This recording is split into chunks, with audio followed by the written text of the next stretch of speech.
Boa noite, meus caros colegas. Vamos novamente tentar fazer essa live sobre a reforma no Código de Defesa do Consumidor que criou recuperação judicial para pessoas físicas. Será que é isso mesmo? Bom, nós vamos conversar sobre isso com meu caro amigo doutor Luiz. Tentei abrir há pouco aqui, não consegui, estou novamente abrindo o vídeo para a gente fazer esse bate-bola sobre uma mudança importante que cria as condições para se aventurar, para se construir essa discussão. Chegou aqui, Luiz, vamos ver aqui, meu velho, vou te adicionar novamente. Vamos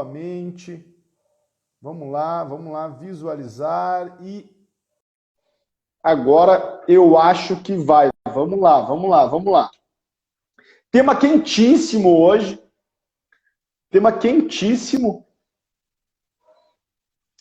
Vamos ver, Luiz, como é que tá. Opa, acho que agora foi. Acho que ficou melhor, né, cara? Acho que ficou Tá melhor. melhor, né? Dá pra ver agora. Pô, que bom. Tudo bem por aí? Tudo ótimo por aí. Como é que vão as coisas? Tá me ouvindo bem? Tô ouvindo bem, cara. Tô ouvindo bem. Vamos lá. Que Bom. tema, né, cara? Que tema que Pois é. nós vamos explorar, né?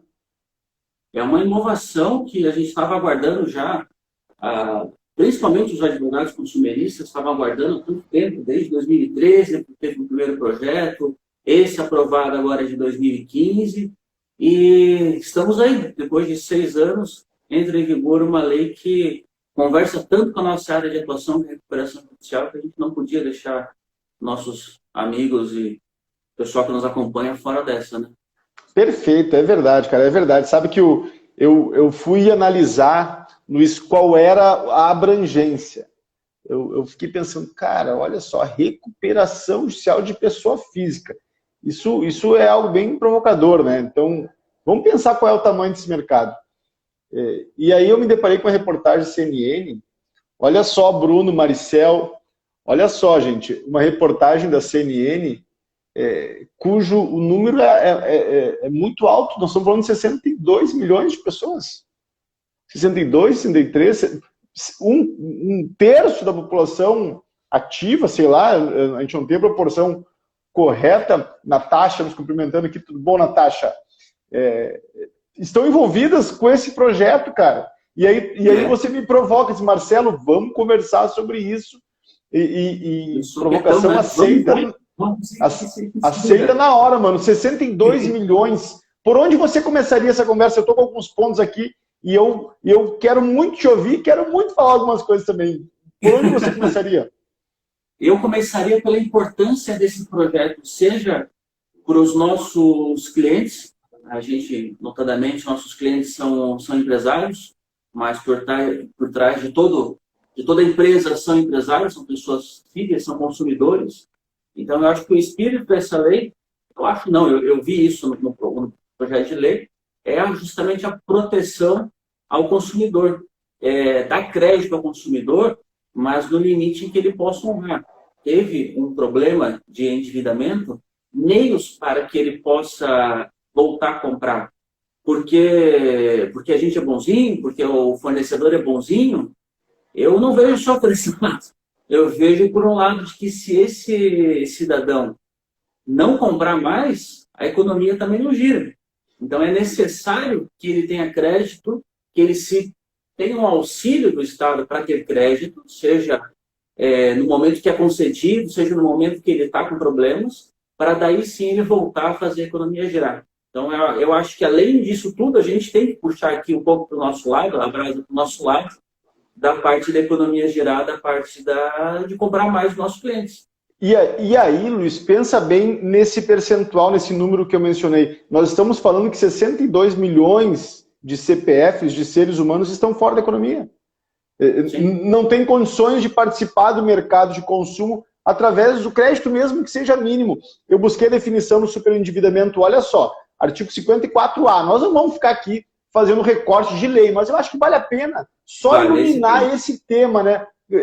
Se eu estou chegando na live, eu fico pensando, cara, o que esses loucos estão falando? Eles estão falando sobre superendividamento como expressão técnica jurídica. A gente não está usando uma expressão do senso comum, a gente não está chutando. Superendividamento está conceituado na lei. E aí é interessante chamar a atenção desse conceito. Olha só, entende-se por superendividamento a impossibilidade manifesta de consumidor, pessoa natural de boa fé, pagar a totalidade de suas dívidas de consumo exigíveis e vincendas sem comprometer seu mínimo existencial. Então, é o consumidor, pessoa natural, sem condições de cumprir os seus compromissos, sem comprometer o mínimo existencial. Na verdade, o nosso mercado é recuperação judicial, estratégias de soerguimento. Sábado a gente discutiu sobre cooperativas, mas veja só, até agora, que dado doido esse, doutora Jantes. Até agora, nós não tínhamos uma alternativa à pessoa física.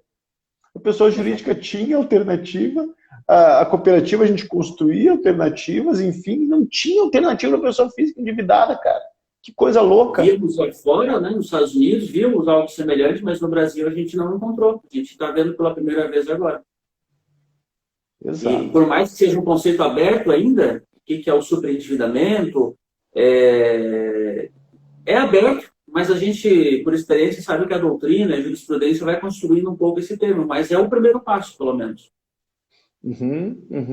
Eu achei muito interessante essa inovação, e interessante também, olha só, João, o pessoal do direito chegando aí também, eu achei interessante também o lugar em que ele foi incluído. Porque poderia ser incluído na Lei 11.101, até acho que seria um lugar adequado também, poderia mesmo ser discutido uma legislação específica, mas o legislador decidiu incluir esse tema do superendividamento no Código de Defesa do Consumidor, já sinalizando que o camarada não vai ingressar em juízo como se de má fé estivesse. Né? Todas aquelas questões ligadas à presunção da boa-fé do consumidor, ligadas à inversão do ônus da prova, que encharcam o direito do consumidor, estarão presentes nessa conversa. Né? E aí a gente entra com outro status. E dando prosseguimento, a gente não vai ler a leitura, e eu recomendo quem esteja nos ouvindo agora e nos vendo que realmente veio um pulo, não é muita coisa que teve de alteração, embora extremamente substancial. A questão da boa-fé, então é importante aqui, parágrafo 3º. Não se aplica ao consumidor cujas dívidas tenham sido contraídas mediante fraude ou má-fé, seja oriundo de contratos celebrados dolosamente ou com o propósito de não realizar o pagamento. Então é o famoso jeitinho brasileiro. Não adianta fazer empréstimo, assumir compromissos com a certeza de que não vai cumprir, para depois socorrer-se na lei e macular ela desde o início. Então já está esculpido na lei que não é para isso que serve. Exatamente. Deixa eu te fazer uma pergunta. Quais são... Tem muitas analogias que a gente pode fazer com a Lei 11.101, com a recuperação de empresas. Por onde que você começaria a fazer essas analogias? Se você não quiser ir, eu vou aqui, mas eu começo com essa provocação. Sem sombra de dúvidas, o concurso de credores, a negociação forçada com os credores. Eu acho que isso, quando eu bati o olho na lei pela primeira vez, foi isso que me saltou os olhos. Daí, tudo que a gente faz lá na recuperação judicial de empresas, de pegar todos os credores, colocar num ambiente só e falar, meus amigos, agora é o seguinte, agora a gente vai negociar da seguinte maneira, vamos conversar, vamos ver qual é a melhor maneira de pagar, como é que eu posso pagar, como é que você quer receber. A gente trouxe para a pessoa física. Isso realmente é um paralelo gigantesco. Cara, eu anotei aqui como primeiro grande paralelo esse também. Para quem está nos assistindo, a gente não combina a live. A gente combina apenas de abrir o vídeo junto, trocar figurinha. A gente não combina, não tem roteiro aqui. E isso é importante sublinhar, doutora Amanda, porque em alguns momentos a gente encontra, né, roteirizada a conversa e aí fica mecânica, a gente não ganha, não tem as boas surpresas e às vezes as más surpresas. Mas nesse caso, cara, eu anotei como primeiro aspecto relevante dessa inovação, e aí vamos puxar a brasa para o nosso assado, né, Luiz? Algo absolutamente recente, 1º de julho, ingressou aí na seara jurídica, foi sancionado em 1º de julho e entrou em vigência logo em seguida. Então, é muito quente, muito nova essa legislação. E a primeira grande relação que eu também faço com a lei de recuperação de empresas é a possibilidade de forçosamente se instituir um concurso de credores. Isso é o coração lógico da recuperação judicial. O credor não vai negociar, e assim, a gente é repetitivo nisso, mas talvez, né, Luiz, a gente é repetitivo entre nós. A gente deveria ser mais repetitivo em ambientes abertos. Sábado a gente discute muito sobre isso, mas na segunda, na terça, a gente não abre tanto esse coração. Qual é o coração do raciocínio?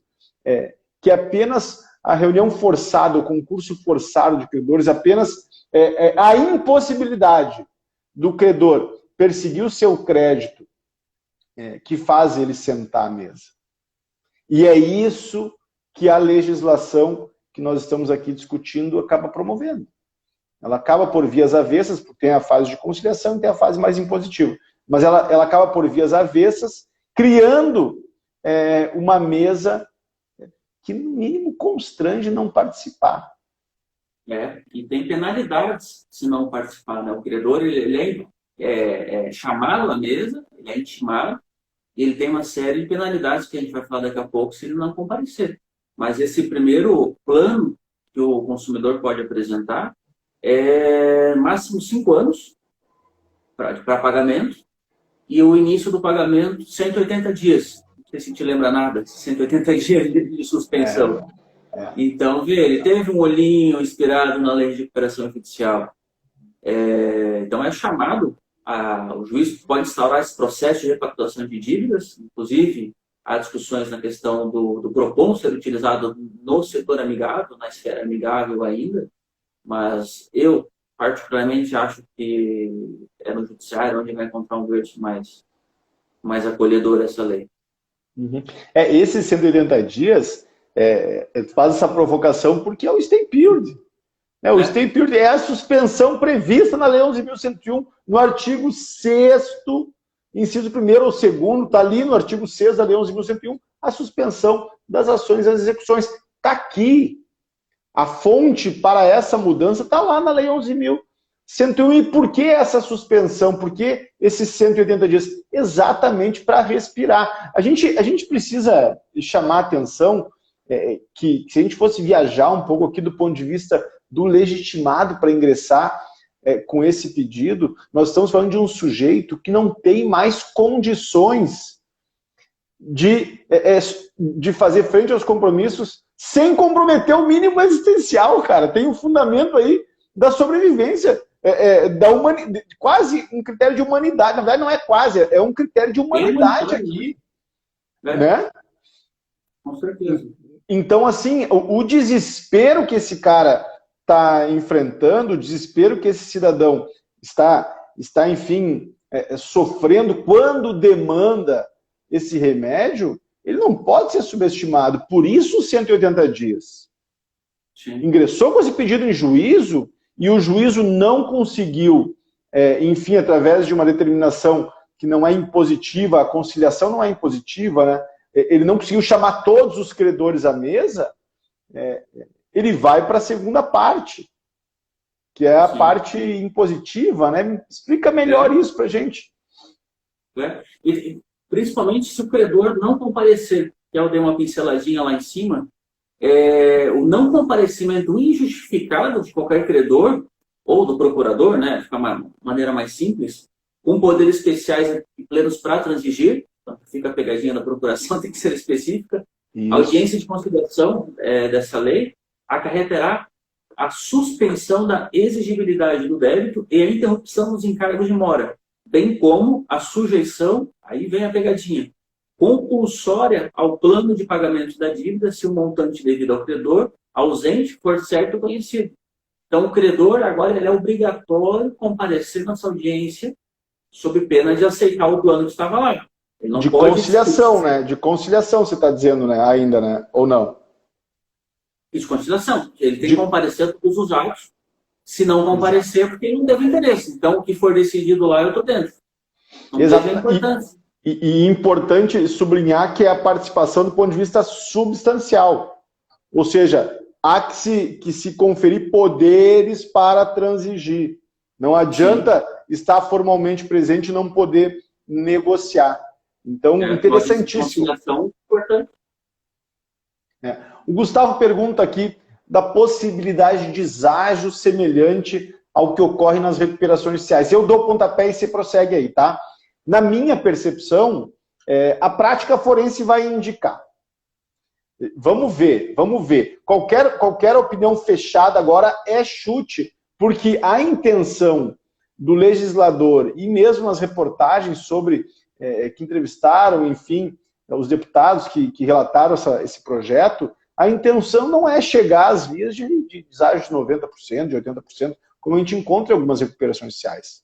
A intenção é criar condições para o cidadão voltar ao mercado. Porque, na verdade, o que acontece com esses 62 milhões de irmãos é uma verdadeira morte civil do ponto de vista do mercado. Morte civil no sentido de não ver condições de sair desse atoleiro de dívidas. Então, a ideia do legislador não é criar deságios ou condições para deságios semelhantes ao que ocorre em recuperações judiciais. Agora, Gustavo vai saber o que vai acontecer. Vai saber. Eu acredito que, eu vou dar só um exemplo das negociações extrajudiciais que eu já atuei defendendo cidadãos endividados. O deságio com instituições financeiras é brutal. É brutal. Na verdade, a instituição financeira faz um cálculo. O que eu consigo receber, o que eu tenho de bem em garantia. Se eu não tenho garantia nesse crédito, a instituição financeira dá deságio de 70%, 80%, 90%. Então, vai depender da natureza do crédito. Não havendo conciliação nessa primeira audiência que a gente comentou agora, o juiz instaurará o processo por sobreendividamento. Então, chamou todo mundo à mesa, conversou, não aceitou, aí demonstra, né, que se não tiver um deságio de 90%, não vão receber. Muitas vezes o credor já está há anos tentando receber e não consegue. E, enfim, aí a arte ali da forense vai demonstrar como é que isso vai ser feito. Mas existe daí o plano judicial compulsório. O juiz vai analisar o caso, vai ver qual é a repactuação que deve ser feita, e aí sim, no plano judicial compulsório, o valor, o mínimo é o valor do principal devido, corrigido monetariamente. Deixa eu ver, estou pegando a colinha aqui, porque eu leio Ó, parágrafo 4º. Plano judicial compulsório assegurará aos credores, no mínimo, o valor do principal devido, corrigido monetariamente por índices oficiais. Então, pelo menos, o valor principal da dívida.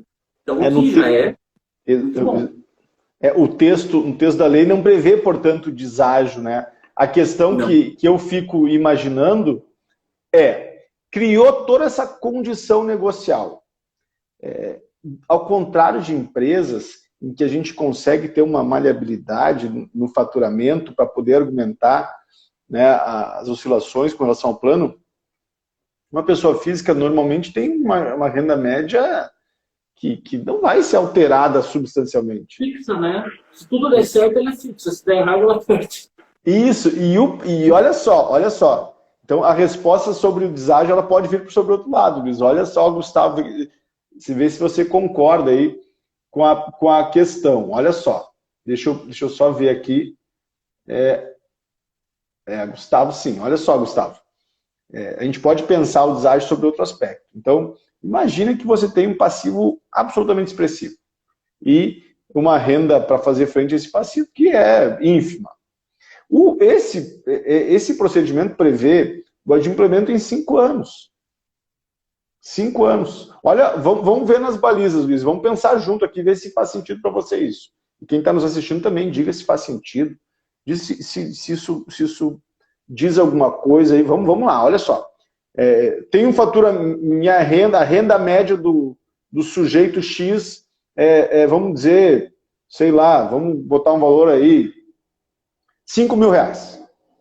E ele tem um endividamento de R$200.000.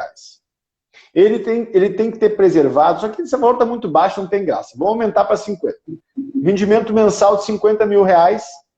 R$50.000 de rendimento mensal com um pouquinho de oscilação, mas vamos deixar como média 50 mil, e vamos imaginar uma dívida de 2 milhões, tá bem? Se preserva o mínimo existencial. Vamos imaginar aí o mínimo existencial de 10 mil, só para facilitar o cálculo.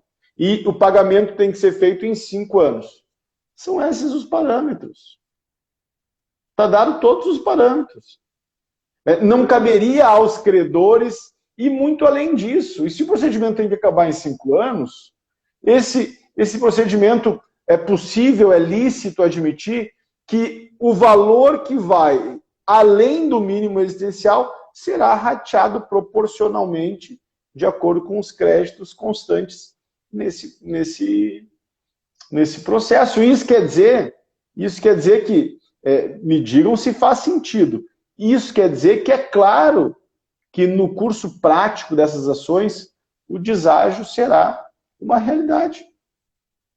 Porque os credores, se eles têm uma reunião forçosa, e se eles devem se submeter aos 5 anos, e é preservado na forma do parágrafo 1º, 54A, o mínimo existencial, bom, é essa fração, é essa diferença que será adimplida nos próximos 60 meses. Eu acho que é possível, sim. E é possível construir essa tese. É claro que é uma tese isso, né? Isso nós vamos ter que... Sim, é uma tese. Agora a gente tem a licença poética para falar quase o que quiser, porque ainda não tem sentença nesse sentido, não teve nenhum processo, eu imagino que nem andamento, tão pouquinho tempo, né? Se tiver alguém preparado já entrou com essa ação, é interessante. Mas nesse momento hoje, 12 de julho de 2021, a gente tem licença para falar a baboseira que quiser e está perdoado. Não, e o Gustavo já lançou a reflexão aqui. Olha só, eu provoquei pergunta exatamente pelos 5 anos. Mas tá certo, cara, tá certíssimo. A gente pode falar o que quiser agora, que se a gente inventar, dá para inventar tese agora. Aí me chamou atenção nessa questão do... Alguém vai nos ouvir e falar, poxa, mas ganha 50 ou ganha 100, como é que chegou a endividamento de 2 milhões? A gente sabe que não é difícil acontecer. É mais comum que a gente imagina chegar nesses níveis astronômicos comparado à própria remuneração da pessoa. E, por sua vez, a legislação também inovou nesse sentido. Não diria que inovou, mas eu diria que ressaltou a responsabilidade da instituição financeira em analisar para quem que ela vai dar crédito. Se, num certo momento, o Brasil tem um crédito mais caro, a gente tem conhecimento, não sei se é o mais caro do mundo, mas é um dos mais caros do mundo. Relativamente fácil o acesso ao crédito, pode ser que não seja com o valor que o credor quer, com o que quem esteja solicitando o crédito quer, mas é o valor que a instituição bancária entende devido. E é relativamente fácil conseguir. A gente tem um certo descuidado pelas instituições financeiras e agora está sendo vedado, então ele tem a obrigação de analisar muito melhor o crédito dessa pessoa para quem ela está fornecendo crédito. Isso aí é principalmente para os créditos consignados, que a gente vê uma oferta, pelo menos aqui em Santa Catarina, uma oferta muito grande de crédito consignado. Também, se por um lado é importantíssimo, é uma garantia, a gente vê juros muito altos, vê um certo aliciamento para esse crédito consignado, que agora a responsabilidade está melhor. E com essa lei a gente vai ver daqui uns 2, 3 anos sentenças mencionando talvez um não pagamento porque você não analisou o crédito corretamente. Então a gente vai ver muita coisa nova pela frente. Os juros dos cartões de crédito são um absurdo, né? E não é de hoje, não é de hoje. Há 10, 11, 15 anos, é só a gente buscar na nossa memória quem fez o cálculo, quando quis fazer, percebeu que qualquer juros compostos de 8%, 9% ao mês produz absurdos. E até hoje, mas é isso que eu acho fantástico. Olha só, meu irmão, até hoje não existia uma legislação específica para enfrentar esse tema. Pois é. Agora, esse juros abusivo, claro, a gente discutia esse juros abusivo do ponto de vista do Código Civil, existia uma discussão, não nasceu hoje a discussão a esse respeito, eu sei disso. Agora, a possibilidade de compor coletivamente e coercitivamente, esses compromissos não existiam. Eu quero fazer uma outra relação com recuperação judicial, e exatamente pela Lei 11.101, que a gente percebe nessa engrenagem que o Código de Defesa do Consumidor está inaugurando com relação à proteção do superendividado. Olha só que expressão nova, né? O superendividado, essa aí veio natural, é interessante. Mas olha só, ele está construindo também a lógica da Lei 11.101 com relação a estágios progressivos de negociação. Se a gente for observar a Lei 11.101 a partir de 2021 e das mudanças à Lei 14.112, na Lei 11.101, a gente vai perceber que incluíram a negociação preventiva como forma de conciliação, como forma, de algum modo, compulsória, mas com uma janela aberta mais ampla aí de negociação pelo prazo de 60 dias, e caso não se alcance o êxito, aí recuperação judicial. Agora, de algum modo, a gente tem um primeiro momento, uma aproximação com os credores, a partir de uma mesa estabelecida de conciliação, e em se logrando êxito, inovação, vida que segue, excelente. Agora, não conseguimos êxito, bom, a gente tem um gatilho compulsório aqui. E que, inclusive, eu não sei se te chamou a atenção isso, eu fiquei bem muito impressionado, mas eu fiquei bem atento, inclusive com a figura do administrador. Então, não existia uma figura, um personagem, além do profissional do Sejusc, para compor esse conflito de interesses. Agora, o Código de Defesa do Consumidor prevê um administrador, uma figura ali que cumpre um pouquinho, analogamente à figura do administrador judicial, mas tem particularidades. Eu não sei como é que ele vai fazer para nomear o administrador, uma vez que ele deixou claro que é desde que não onere as partes. Aí, quem viver, verá. Eu não sei se será algum profissional do próprio fórum, do próprio tribunal. Eu imagino que só possa ser, né? Não teria como nomear um outro administrador que vai trabalhar pro bono, não sei. Sabe como é que poderia fazer, Luiz? Eu pensando aqui, ó. Então, assim, ó, pessoal do direito, que tem advogada aqui, olha o mercado que está se anunciando. Primeiro, 62 milhões de potenciais clientes. Tá bom? Precisa de mais? Um quarto do Brasil de potencial cliente. É isso. Bom, Marcelo, mas eu não vou poder ganhar muito porque o cara está endividado. Mais ou menos. Esse raciocínio não funciona. Está errado esse raciocínio, mas isso aí a gente conversa em outro momento. É mais diferente. Mas um quarto do Brasil de potencial cliente. Segundo, eu não quero buscar cliente, eu quero trabalhar na mediação. Eu duvido, Luiz, mas eu duvido que hoje a gente tenha profissionais qualificados para fazer essa mediação dentro dos fóruns de 99,9% do Brasil. E eu vou ir além. Você me disse, Marcelo, olha só, Marcelo, como que o cara vai ganhar, né, se é pro bono? Sabe o que eu sugeriria? É seguro dizer que haverá ruídos nessa relação credores-devedor. É seguro dizer, é quase uma obviedade, né? Até constrangedor. 7h32 da noite, o cara dizer que vai ter ruído nessa relação, que se não tivesse ruído, não ia ter nem essa lei. Então, vai ter ruídos. Bom, quem é que vai aparar esses ruídos? O mediador de família, aquele mediador mais comezinho, convencional, que está acostumado com a leitura da psicologia, e esse cara é muito qualificado na área de infância e juventude, na área de família, esse cara não está preparado para relações comerciais. Esse cara não está preparado com a lógica que subjaz a essas negociações, que diz respeito a quanto eu perdi, quanto eu já incluí como prejuízo, quanto eu posso oferir, com uma calculadora que vai projetar os juros, enfim, ele não está acostumado com isso. O administrador judicial, por exemplo, está. E eu vou além. Onde é que está o honorário desse administrador? Na diferença. No deságio. Então, o devedor tem uma dívida.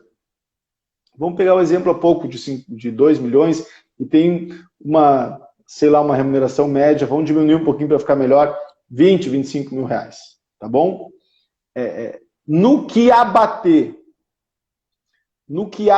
da dívida original para a dívida efetivamente adimplida nesses próximos 5 anos, não há problema algum em se pensar em um percentual. E percentual que será adimplido dentro do processo. Então, risco zero.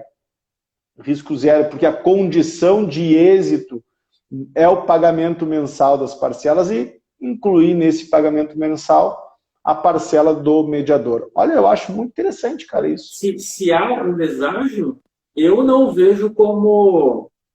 A lei é clara, o juiz poderá nomear o administrador, desde que não onere as partes. Se já está existindo um deságio, não é onerar.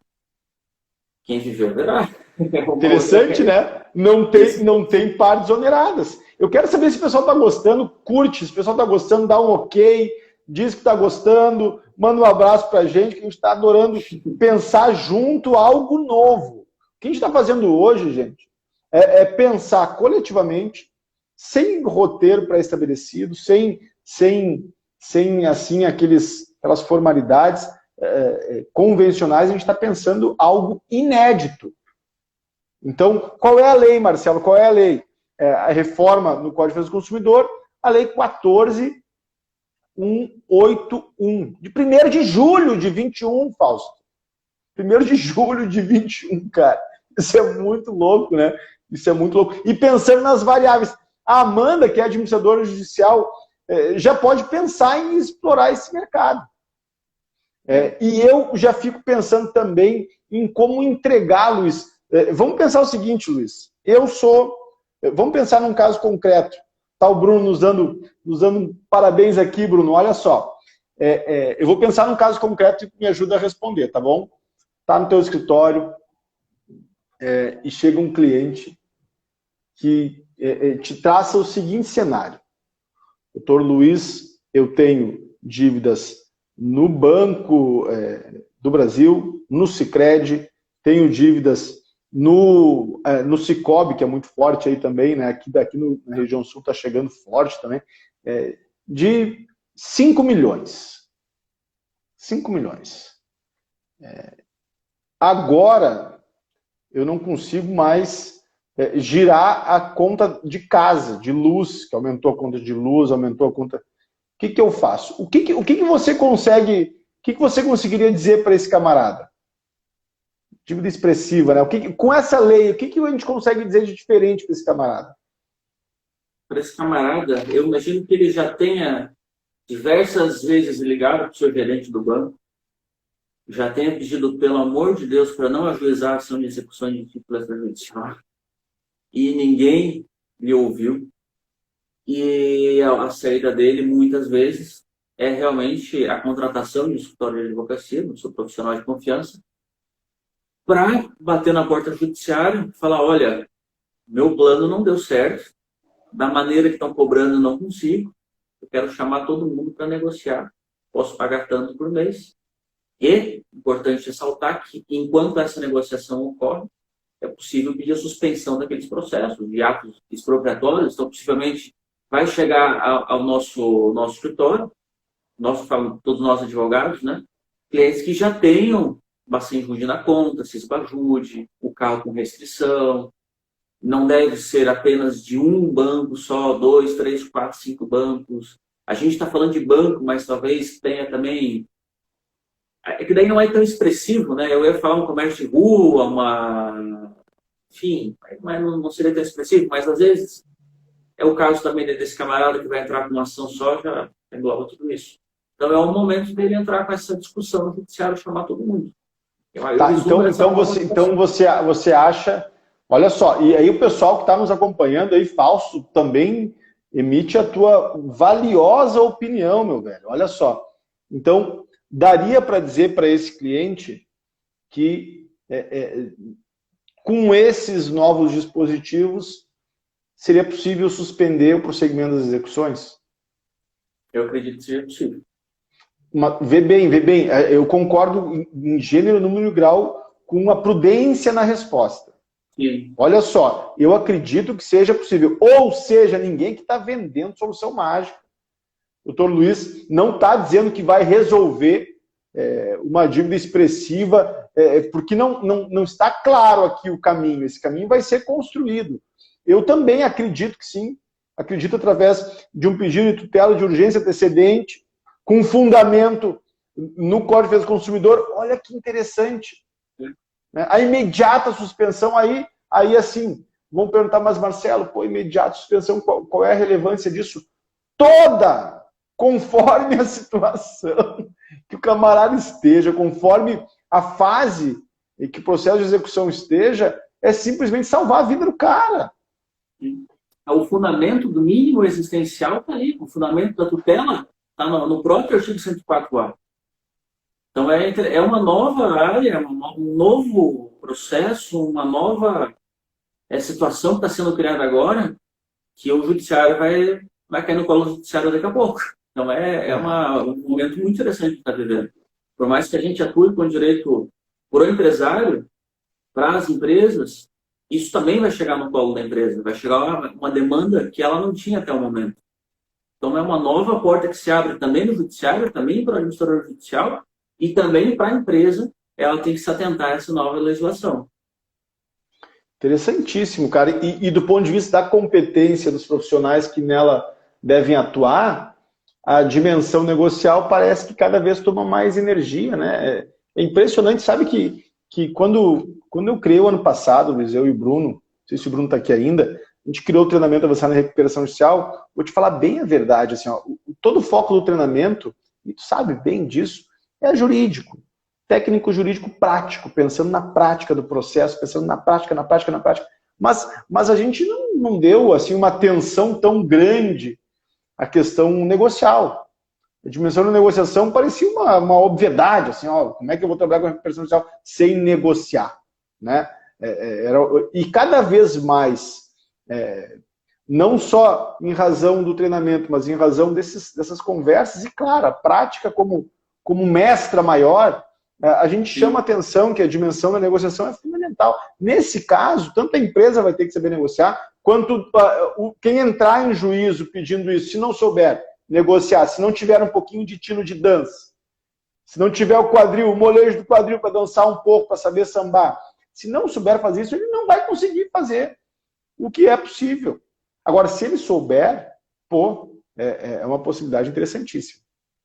Com certeza. É uma nova jurisprudência que vai ser criada a partir dessa lei que foi publicada esse mês. Comecinho desse mês, uma nova lei que vamos já deixar marcada uma live no dia 12 de julho de 2022 para ver o que aconteceu nesse meio tempo aí, para ver se a gente estava falando muita abobrinha ou estava muito certo. Mas é uma boa ideia mesmo. Vamos marcar assim, 12 de julho de 22. Vamos deixar E eu acho que nós precisamos fazer uma reunião específica no colegiado sobre isso. Porque essa novidade ela pode tomar um corpo que a gente talvez não estava atento.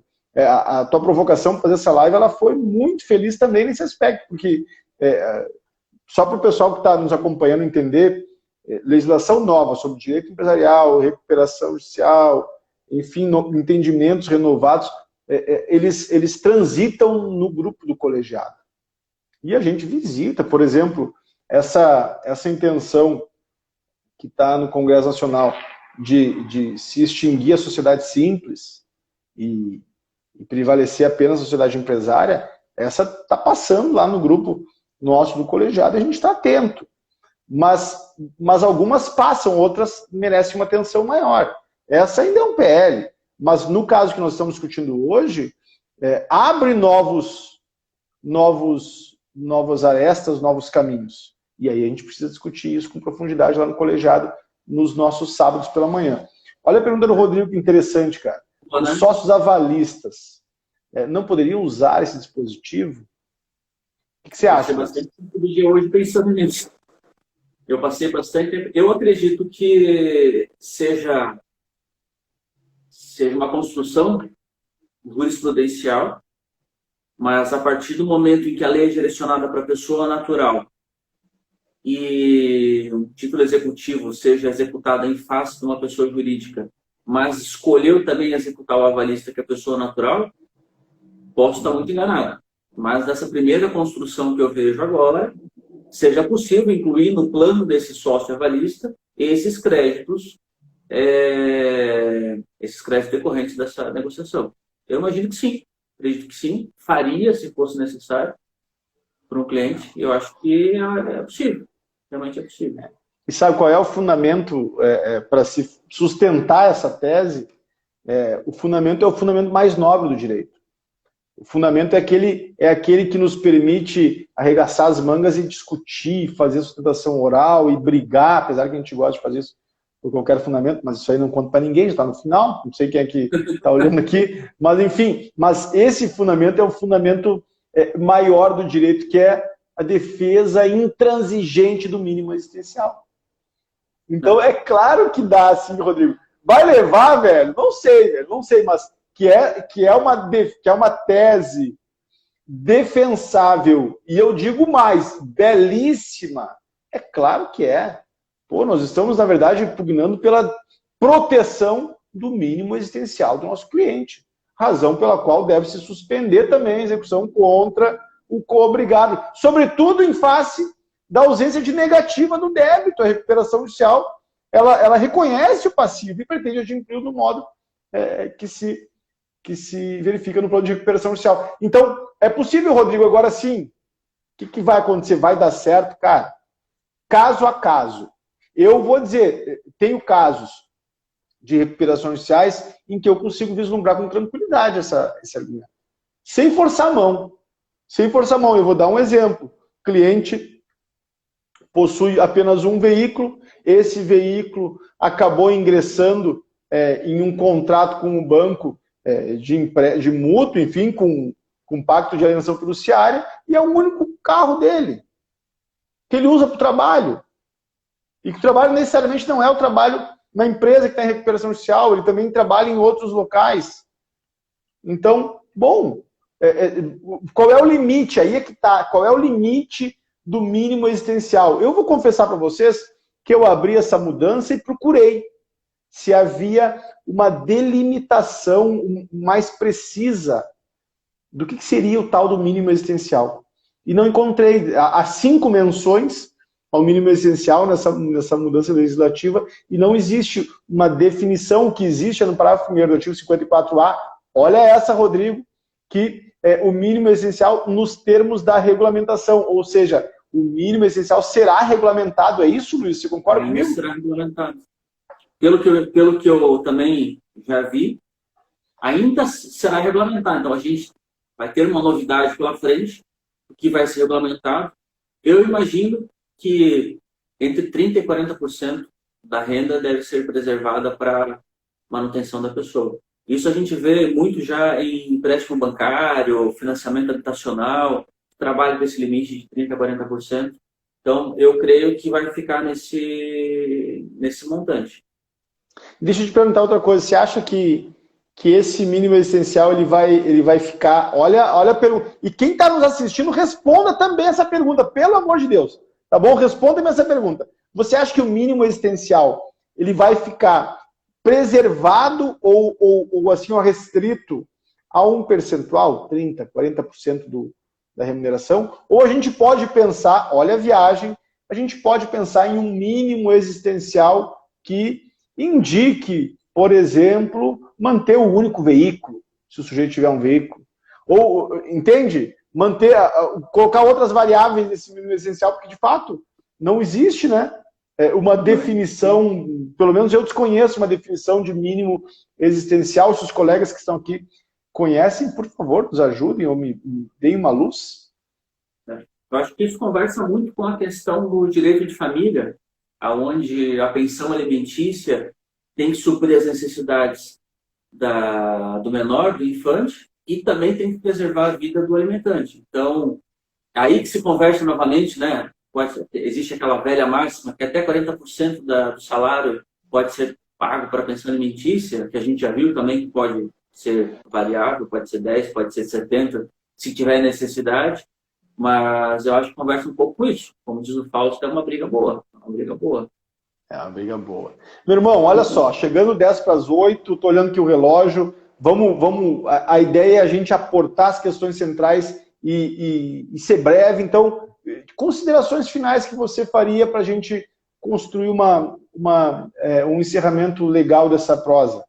A gente vai prosseguir, né? Na verdade, nós estamos sinalizando o início de uma conversa mais profunda que eu já provoco os colegas do colegiado, a gente vai ter que fazer no colegiado. Então, esse final de semana, tributário, semana que vem a doutora Cindy, se possível, e no próximo acho que vamos mexer com isso. Mas o que você diria, assim, a título de considerações finais, mas sabendo que nós não estamos encerrando esse tema, na verdade, nós estamos abrindo esse tema. Abrindo o tempo, né? Eu acho que é o princípio que o judiciário está abarcando, embora a gente tenha falado um pouco mais da suposta recuperação judicial da pessoa física, da pessoa natural, essa lei também traz uma série de responsabilidades para o crédito responsável de quem está fornecendo, mas não é muito a nossa praia nesse momento, pode ser objeto de uma nova conversa, mas eu acho que é interessante uma construção de 2013, 2015, muitos colegas advogados atuando nessa construção, e veio num momento excelente, no momento onde o credor está desesperado para receber, o executado, a pessoa que quer pagar, ela realmente quer ter o seu crédito novamente, e junto com esse crédito é toda uma construção de dignidade da pessoa humana, de ter o cartão no seu nome, poder comprar parcelado. Isso, às vezes, para a gente que está do lado de cada mesa